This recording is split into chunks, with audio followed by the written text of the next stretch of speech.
সালাত রাসূলুল্লাহ আলাইকুম সালামুন ইয়া হাবিব। ভাইয়েরা আমার, সেই নবীজির ভালোবাসা নিজের জানের চেয়েও বেশি। নিজের জানের চেয়েও বেশি না করলে ইমানদার হওয়া যাবে না। তাআলা আব্দুল্লাহ ইবনে হিসাম রাদিয়াল্লাহু তাআলা কুন্না মা নবী সাল্লাল্লাহু ওয়া হুয়া আকিজুম বিয়াদি উমর ইবনে খাত্তাব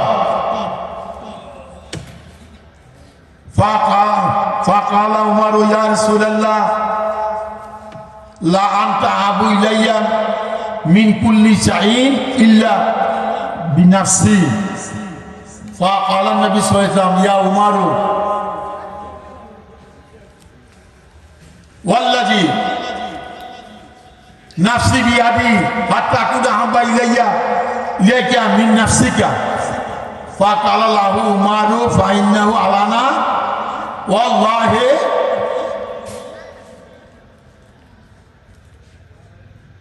আহাব্বু ইলাইয়া মিন নাফসি। ফাকালা রাসূলুল্লাহ সাল্লাল্লাহু আলাইহি ওয়াসাল্লাম ইয়া আলানা ইয়া উমর রাহুল বুখারী। আব্দুল্লাহ ইবনে হিসাব রাদিয়াল্লাহু আনহু বলতেছেন, আমরা একবার রাসূল পাক সাল্লাল্লাহু আলাইহি ওয়াসাল্লাম দরবারে ছিলাম। হুজুর পাক সাল্লাল্লাহু আলাইহি ওয়াসাল্লাম এই উমর ইবনে খাত্তাব রাদিয়াল্লাহু আনহু হাত ধরা অবস্থায় ছিল। ওয়া আকিজুম বিয়াদে উমর ইবনে খাত্তাব হাত ধরা অবস্থা ছিল। এরপরে উমর রাদিয়াল্লাহু বলছেন যে ইয়া রাসূলুল্লাহ, আমি সমস্ত জিনিস হইতে আপনি নবীকে বেশি ভালোবাসি ইল্লা বিনাফসি, আমার নফস মানে আমার জানের চেয়ে বেশি, আমার জানের চাইতে বেশি ভালোবাসি না। তখন নবীজি বলছেন, কি বলছেন?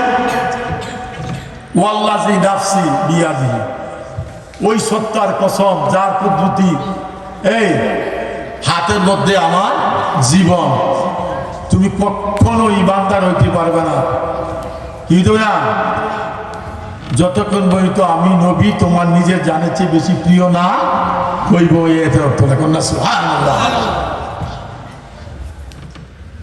হাত্তা কুনা হাব্বা ইলাইকা মিন নাফসিকা, যতক্ষণ পর্যন্ত আমি নবী তোমার নিজের জানের চেয়ে প্রিয় না হব, ইমানদার হইতে পারবা না। তখন উমর ফারুক বলছেন, কি বলছেন? ওয়াল্লাহি, আল্লাহর কসম, ইয়া রাসূলুল্লাহ, এখন থেকে আমি আমার নিজের জানের চেয়ে আপনি নবীকে ভালোবাসি। নবীজি বলছেন, আলানা, এখন তুমি ইমানদার হলে।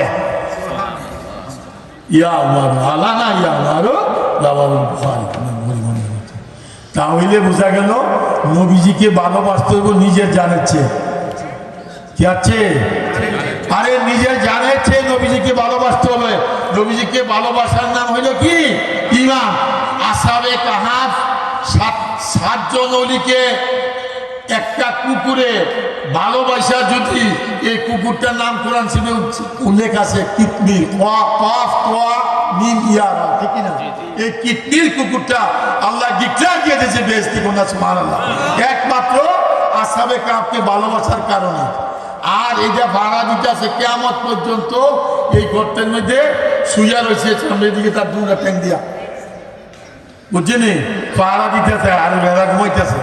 এই জালুনুস আপনার বাদশার আমলে ঘুমাইছে 300 বছর, 350 বছর ঘুমানোর পরে হজা হয়েছে। হজা হওয়ার পরে খেয়ে খিদা লাগছে। তো আগে করির প্রচলন ছিল না, ঠিক কিনা? তো করির প্রচলন কেমন দিন হইব? পাকিস্তানি টাকা দিলে রুপার টাকা চলবো নাকি? চলবে না, ঠিক কিনা? তখন 350 বছরের আগের মুদ্রা দিয়া করতে হচ্ছে। পাগল, এটা তো অঙ্কি চলে নাকি? 350 বছর আগে গিয়া কইছে 7 জন হলিদে, ঠিক আছে, তাহলে তো আর খানা হইল না, এখন একটা গুন্দ, আর একটা গুন্দ, এই গুমে কিয়ামতে যাবো। সুবহানাল্লাহ। আর কুকুরটা ভাড়া দিচ্ছে। একটা কুকুর যদি আসহাবে কাহাফকে ভালোবাসার কারণে বেহেশতি হয়, না সুবহানাল্লাহ। ভালোবাসার নাম ঈমান, ঠিক না? আর নবীজিকে ভালোবাসলে কি কন, সে কত বড় ইমানদার হবো, কি কন?